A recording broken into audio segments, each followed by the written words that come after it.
اس کا ریکارڈ موجود ہے لوہے محفوظ میں، اور کرامن کاتبین بھی اسے برابر لکھ رہے ہیں. وہاں انکار کی کوئی گنجائش نہیں ہوگی. وہاں چھپنا چاہو گے چھپ نہیں سکو گے، وہاں بھاگنا چاہو گے بھاگ نہیں سکو گے. میرے بھائیوں، ہم تو ناچنے گانے والے تھے، اللہ پاک نے کہاں گندگی کے ڈھیر سے اٹھایا، کہاں انبیاء والے کام میں بٹھا دیا، اور آج لا کے آپ لوگوں کے سامنے کھڑا کر دیا. ابھی بھی نہیں سمجھو گے تو کب سمجھو گے؟ نبی تو کسی نے آنا نہیں، اللہ تو گرے پڑوں کو اٹھا کے آپ کے سامنے کھڑا کر دکھا رہا ہے. اللہ نے ذلت کے نقشوں میں عزت دے کر دکھا دیا. ہمیں تو جائز نجائز پاکی نپاکی حرام حلال کی پہچان ہی نہیں تھی. ہم لوگ تو سمندروں کے اندر تھے، آپ لوگ تو کنارے پہ کھڑے ہو. ہم تو اندھیروں میں تھے، آپ لوگ تو روشنی میں کھڑے ہو. ہم تو بے عقل تھے، آپ تو عقل والے ہو. مگر اللہ پاک بے عقلوں کو عقل دے دے کے بھیج رہا ہے. ابھی بھی نہیں سمجھیں گے تو کب سمجھیں گے؟ اللہ کہے گا میں نے علماء بھیجے، دین کے دائی بھیجے، مفتی بھیجے، قاری بھیجے، حتیٰ کہ ناچنے گانے والوں کو بھی ہدایت دے کے آپ کے سامنے کھڑا کر دیا تھا، اور وہ بھی یہی کہہ رہے تھے لوگوں اللہ کی طرف آ جاؤ. وہاں کوئی عذر چلنے والا نہیں. اللہ دنیا میں سارے عذر پورے کیے جا رہے ہیں. اگر آپ لوگ دین کا کام مقصد بنا کر نہیں کریں گے تو اللہ ہم جیسوں سے دین کا کام دے گا. اللہ کسی کا محتاج نہیں ہے، ہم سب اللہ کے محتاج ہیں.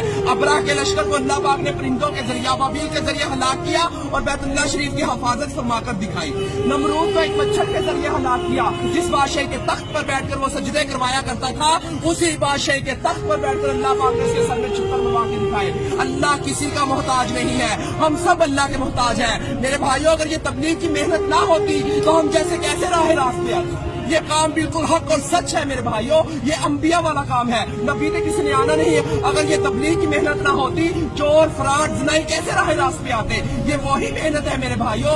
اس محنت نے ہمارے اوپر کرم کر دیا. اللہ ہمارے بزرگ دین کی حفاظت فرمائے جو یہ کلمہ لے کر ہم تک پہنچے. ہم تو اللہ کے حکموں کو توڑ رہے تھے، نبی صلی اللہ علیہ وسلم کے طریقوں کو چھوڑ رہے تھے. کہاں سے جنت کے حقدار؟ جنت کا حقدار وہ ہے جو اللہ کے احکامات اور نبی صلی اللہ علیہ وسلم کے طریقوں پر زندگی گزارے گا. تو میرے بھائیوں، اب کسی نبی نے نہیں آنا. ختم نبوت کے صدقے یہ کام میرے اور آپ سب لوگوں کے ذمہ ہے کہ ہم کلمہ گو والے بن جائیں، لا الہ الا اللہ محمد رسول اللہ کی دعوت دینے والے بن جائیں. ہر نگری نگری، بستی بستی، گاؤں گاؤں، شہر شہر، آل ٹو ورلڈ اس کلمے کو لے کر جانا میرے اور آپ سب لوگوں کے ذمہ ہے. تو میرے بھائیوں، اللہ کے حروف 4، محمد کے حروف 4، آسمانی کتابیں 4، بڑے فرشتے 4، نبی کریم صلی اللہ علیہ وسلم کے دوست 4، خانہ کعبہ کے کونے 4، امام 4. اسی وجہ سے بزرگ کہتے ہیں پہلی فرصت میں 4 مہینے لگا کے اس کام کو سیکھے اور زندگی کا مقصد بنا کر چلے.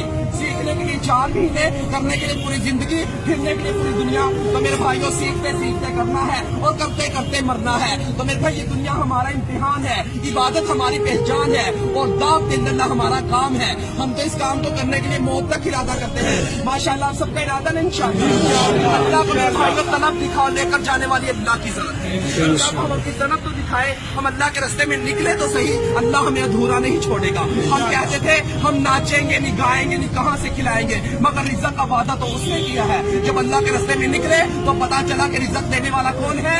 اللہ ہے. ہم کہتے تھے ہمیں دنیا رزق دینے والی ہے، دنیا کسی کو کچھ دینے والی نہیں ہے. یہ دنیا فانی ہے، ایک دن چھوٹ جانی ہے. اگر دولتوں میں کامیابی ہوتی تو فرعون کامیاب ہو جاتا، حمان، شداد، قارون کامیاب ہو جاتا. دولتوں میں کامیابی نہیں ہے، کامیابی ہے تو اللہ کے دین میں کامیابی ہے. تو انشاءاللہ سب کا ارادہ ہے انشاءاللہ. ہمارے لیے بھی میرے بھائیوں دعائیں کرنا. ہمارا اللہ ایک نبی، ایک قرآن، ایک خانہ کعبہ ہے. ہم مسلمان بھائی ہیں، ہم نے اس کلمے کو لے کر دنیا تک پہنچنا ہے. ہمارے لیے استقامت اور عافیت کا معاملہ فرمائے اللہ. السلام علیکم.